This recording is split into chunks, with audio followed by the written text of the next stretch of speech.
What's up, everyone? Lewis, aka SpiderMan 1991, here with another fun video.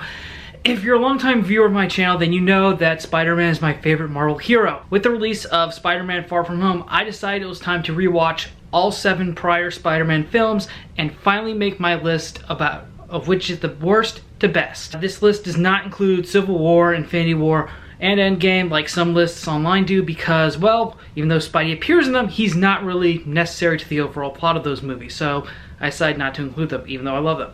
Also, at the time I made the list, I did not see Far From Home yet, so that's why it's not on this list. If you if you have any this list is my own opinion. If you have any disagreements, save them for the comment section down below. Let's get started. Number 7, the worst Spider-Man movie is Spider-Man 3. Yep, I really do not like this movie. Let's start with the most common complaint: too many villains.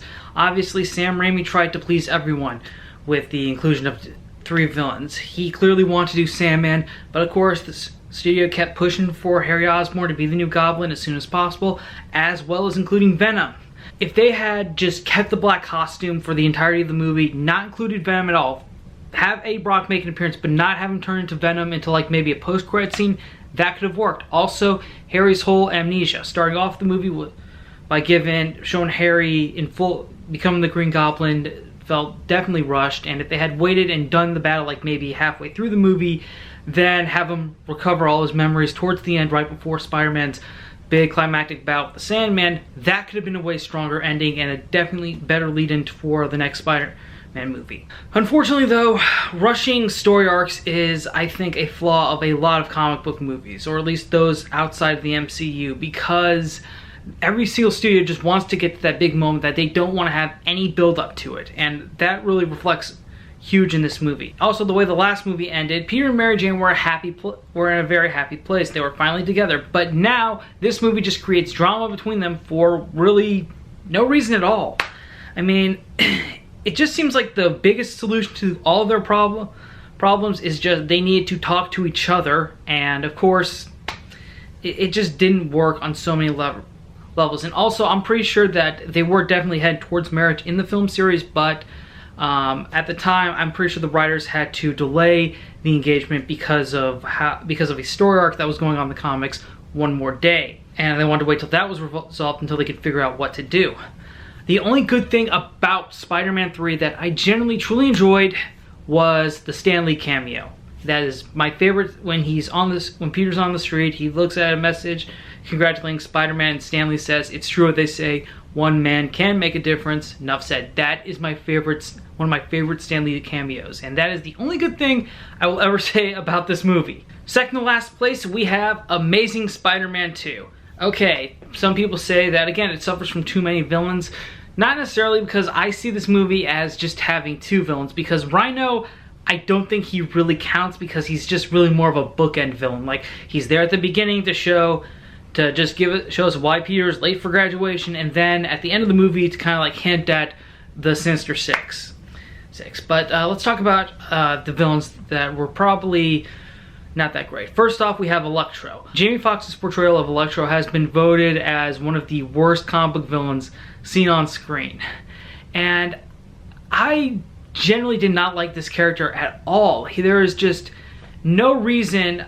I felt no sympathy for this character. Like, a lot of the Spider-Man villains that we see on screen, a lot of them are have some level of sympathy that you can emphasize, but I did not feel bad for Electro at all. Before his transformation, Max Dillon's apartment just looks like a Tumblr dashboard. And if it wasn't for that, I might have a stronger opinion about it. And I think the only reason why they have Electro in this movie is just because they needed some Spidey to fight someone. That's it. That is the only reason why, so that they can pretty much try to build up this whole arc that includes Dean DeHaan's Harry Osborn. Okay, while this version of Harry I did feel a little sorry for, because quite frankly, this version of Norman Osborn treated Harry way worse than Sam Raimi's version of the characters did. And again, this is the problem. I think what they did with Franco in Spider-Man 3 was that they rushed right into it. Maybe if they had kept Norman alive a little bit longer, made maybe make him the Goblin, then have Harry inject himself at the end of the movie, and that leads into the Sinister, right as he's getting ready to form the Sinister Six. Maybe that could have been a better ending, but it really did not work. And also the effects, though, I get that they tried to make it a bit more realistic by showing that the Goblin transformation was a deformative disease that's carried throughout the Osborn line. And that when Harry injected himself and while Harry's injection of the Spider-Venom did save his life and make sure the disease wasn't fatal, it kept him in this sort of weird, monstrous appearance, which did not look that great at all. Now, so far I've mentioned the failed build-up of the Sinister Six, and I think that is another problem with this movie, is that it suffers from what I like to call Iron Man 2 syndrome, where in order to build up, where a movie studio will try to build up a franchise or try to build a world by sacrificing the story and pacing of what could be a good movie for trying to make a franchise, and that's what this movie suffers from. There is just so much they're trying to build up that they keep forgetting about the story that's currently going on. There are a few things I did enjoy more about this movie than Spider-Man 3. Of course, most notably, the scenes between Andrew Garfield and Emma Stone. They did date for a while, and they do have great chemistry, and I found their relationship of Peter Parker and Gwen Stacy a little more believable than Peter Parker and Mary Jane in the Sam Raimi films. Although, I will say that the pacing of this movie did affect their relationship too, as there are just so many scenes that have them being on and off again. It's pretty annoying. In fact, those scenes probably should have been cut from the movie and just like maybe have them break up at the beginning, then get back together at the end, and that could have been it. But no, they kind of kept flipping back and forth. Another thing that I really enjoyed was Andrew Garfield's performance as Spider-Man. I think in this movie, he definitely improves his performance from the first Amazing Spider-Man film. He's definitely feels a lot more like the Spider-Man we know from the comics. He's cracking jokes, and you can clearly tell this actor is enjoying his performance, which I think is something you need to see in a comic book movie, especially if the actor says in interviews that they're a fan of the character. Like, they need to show off some sort of joy with it. Also, the night Gwen Stacy died is one of my favorite Spider-Man comics, and I was really glad, and I really did like the sequence that the way they adapted the story to this movie. I thought it was great. Definitely a lot of good moments to it. Even though I did start to see it coming, I was still shocked when I saw it the way they put it on screen. And so that's, but unfortunately, despite what I loved about this movie, it does have a lot of flaws, and that's why it's still close to the bottom of this list. Alright, now we've reached the point in this list where everyone will probably either close out the video or just turn off their laptops. Number 5 on my list, Spider-Man. Yep, the first Spider-Man Sam Raimi movie. This is number 5 on this list. Now, don't get me wrong, it really was part of the early 2000s super movie renaissance with the first X-Men movie, and it does a very good job capturing what a Spider-Man comic is if it was published before the year 2000. While rewatching this movie, it just felt very basic. I mean, to me, rewatching this movie and noticing and not really enjoying it as much as I did kind of shows how much superhero movies have evolved and how my own tastes have changed, which is a lot. There were times I thought the dialogue was pretty clunky. I will say that one of the best performances in this movie is Willem Dafoe as the Green Goblin. I really love the scenes of him talking to his alter ego, the way they were shot, the way Dafoe was just easily switching back and forth between Norman and the Goblin was brilliant. And another performance that was introduced in this movie, and is probably the best acting in the entire trilogy, is J.K. Simmons as J. Jonah Jameson.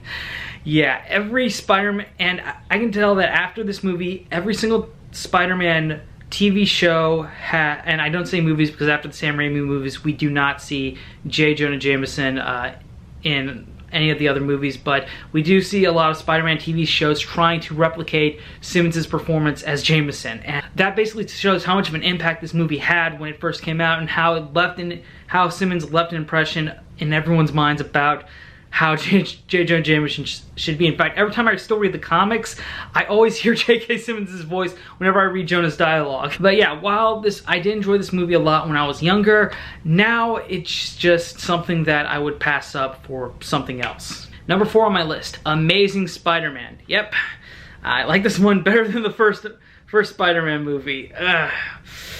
This movie put a better emphasis on Peter Parker's aptitude for science, which we didn't get to see in the Raimi films. Also, it was a return to the mechanical web shooters that Spider-Man is known for instead of the natural ones. And also, I like the way this movie sort of set up Peter's science background as a lead into the bigger story arc they were trying to tell with Peter Parker's parent. And as I've said in Amazing Spider-Man number 2, I did like the chemistry between Garfield and Stone. I thought their relationship was great, seeing it start to develop on screen.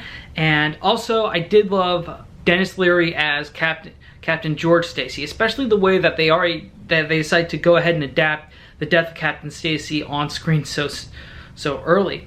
Oh, and also Martin Sheen as Uncle Ben. Like, that was a really good casting call on their part. He definitely does a terrific job. Like, he is pretty much the perfect on-screen interpretation, I think, of Benjamin Parker. So I think they really did try to tell something different in this movie by using the death of Peter's parents to do a larger story. And unlike its sequel, they did a better job teasing it with just one short post-credit scene involving the Lizard, involving Dr. Connors, who worked closely with Peter's dad, and the mysterious gentleman. But yeah, you know, this honestly was a fresh take on Spider-Man. It was definitely different than Raimi's, and it was definitely the start of something interesting. Unfortunately, if not for its sequel, it can't be more than just a pretty face. All right, number 3 on this list is Spider-Man Into the Spider-Verse.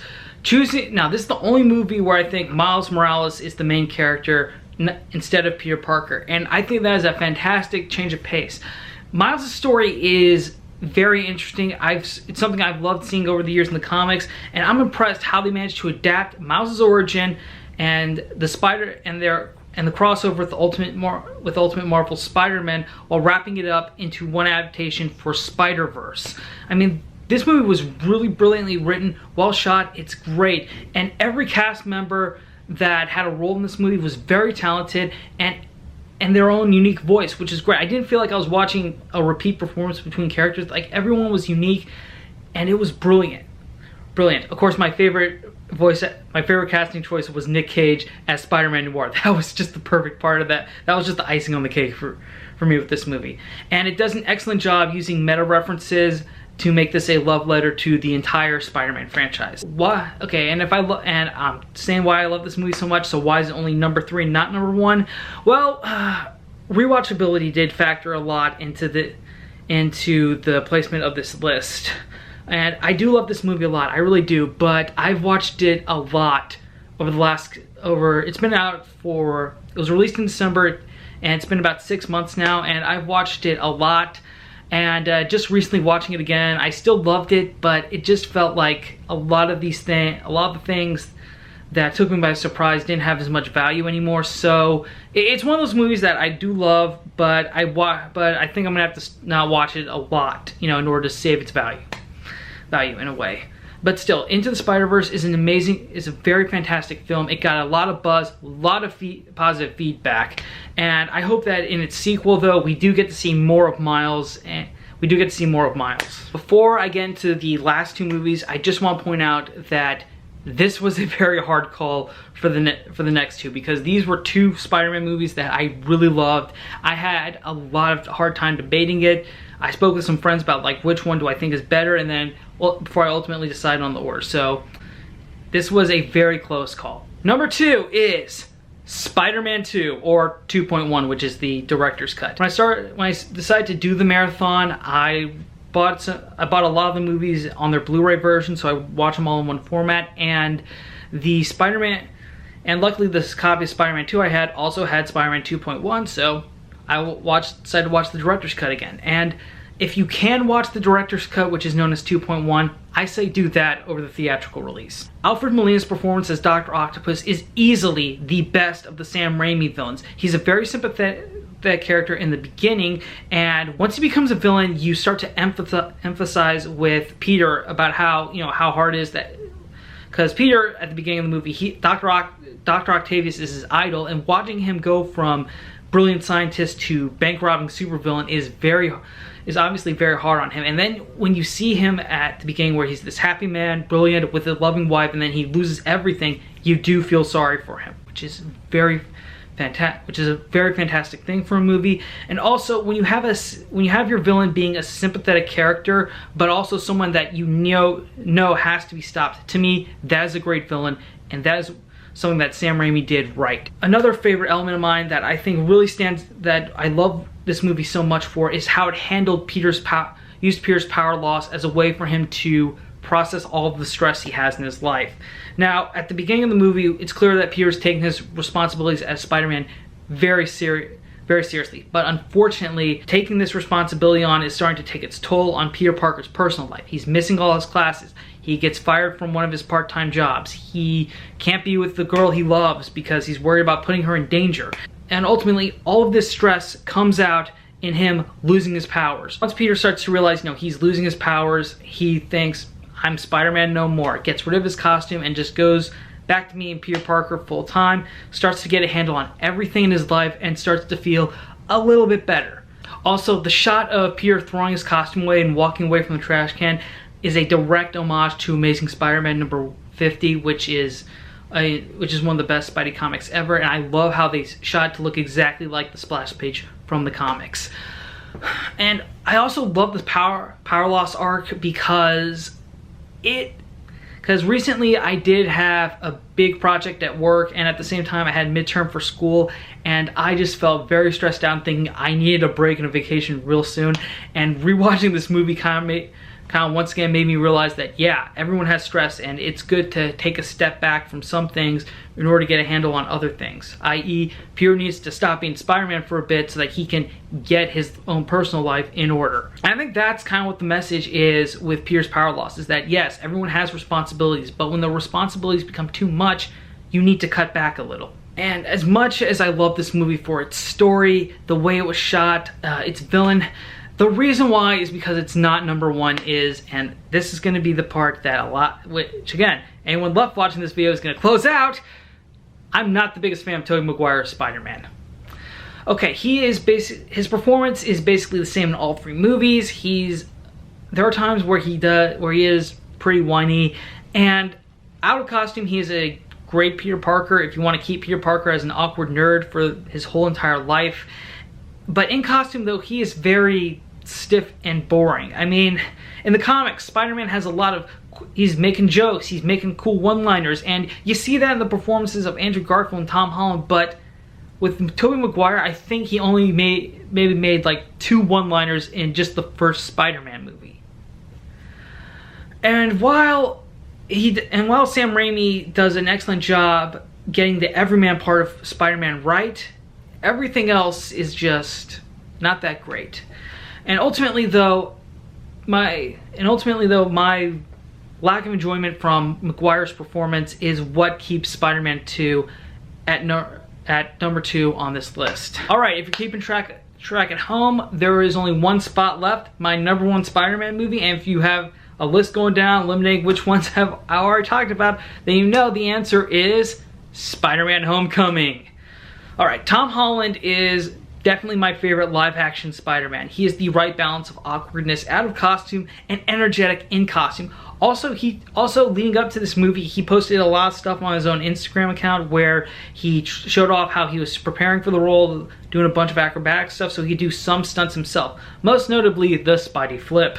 Also, when Peter goes back to his homemade suit and web shoes in the third act, it shows his genius. It shows his own ingenuity as a character, especially when you consider that in the comics, Peter made first Spider-Man costume himself, and the homemade costume definitely reflects that is something that a teenager would put together for a superhero suit. And also the third act is great for Peter's character. In the third act, Peter starts to realize Peter doesn't have the fancy suit Tony Stark gave him anymore, and when Tony takes away the suit, Peter believes that if he doesn't have this suit, then he's not a good hero. But in the third act, when Peter's crushed by debris, he starts to realize that, the suit isn't what makes Spider-Man, he is what makes Spider-Man awesome. And that leads him to lifting up all the rubble himself and going after the Vulture. And also the way they shot that scene was, like I said in Spider-Man 2, another homage to the comics, specifically Amazing Spider-Man number 33, which is also one of my favorite splash pages in Spider-Man comics of all time. And speaking of the comics, I thought this movie was a great homage to... Speaking of the comics, this movie was also a great combination using elements from the Ultimate Spider-Man series and the original very first Spider-Man run by Stan Lee and Steve Ditko. And Tom Holland even states that he read Ultimate Spider-Man in order to help his performance as Spider-Man, which I thought was a very brilliant choice. And if you haven't read the original Ultimate Spider-Man, I definitely recommend it. Back to the movie, I applaud them also for skipping past the origin story. It's proof that they recognize that Spidey's a popular character. We don't have to show Uncle Ben dying again. We don't have to show the spider bite. We can just dive right into it and everyone will get it. I mean, I think that's something that a lot of studios that have done comic book movies need to recognize. You know, we don't really need to go through the origin again. Batman! Excuse me. They can just die. If the character is popular well enough and everyone knows who this character is and where they came from, you can just dive right into the action, tell a good story. Also, Michael Keaton's Vulture is one of the best villains in the MCU and probably one of the best villains in the Spider-Man films. I would probably put Molina's Doc Ock one tier above it. Like I said, this was very close between the two movies, but I really loved Keaton's performance as the Vulture, and this movie does a good job setting Toomes up as, well, like Raimi's Spider-Man and Everyman, a guy who just wants to who's living in a world populated by the Avengers, all the superhero stuff, and is trying to just make a living, even though he's doing it with stolen tech.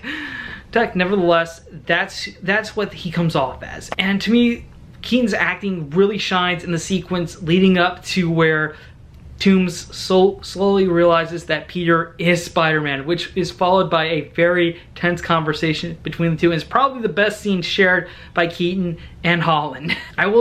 And some people do criticize this movie because of its inclusion for Iron Man and all the MCU things, thinking it devalues it. I kind of see this as a benefit because it allows us to see, well, for the MCU, it's a benefit because it allows us to see what would happen if a teenager had superpowers, especially, and how he would get the attention of the Avengers.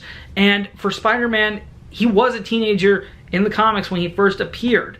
While he did have his own title, he did interact with a lot of the superheroes, and a lot of them, and while the media was basically saying Spider-Man's a menace, he needs to be taken down, the friendships he made with the other superheroes kind of helped him out and were like, hey, we know you're a good guy, don't let that shit get to you. Okay, not the exact words, but I see that as that having Spider-Man in the MCU was definitely a benefit and made the experience a lot more better. And while SpiderMan Homecoming is not an origin movie per se, it is definitely a great year one type story, and this is a movie that I would definitely rewatch a lot more frequently. Like if I'm going through cable, it's on, I would definitely watch it. And that's it for my rankings for the Spider-Man movies. What's your favorite Spider-Man film? Let me know in the comments below. Also, if you disagree with my list again, comment below. And if you want to see what kind of reactions I had during my little film marathon, you can check out the highlight reel on my Instagram page, which is same as my YouTube username, SpiderMan991. There's also a link in the description if that's easier for you. Thanks again for watching. Later days.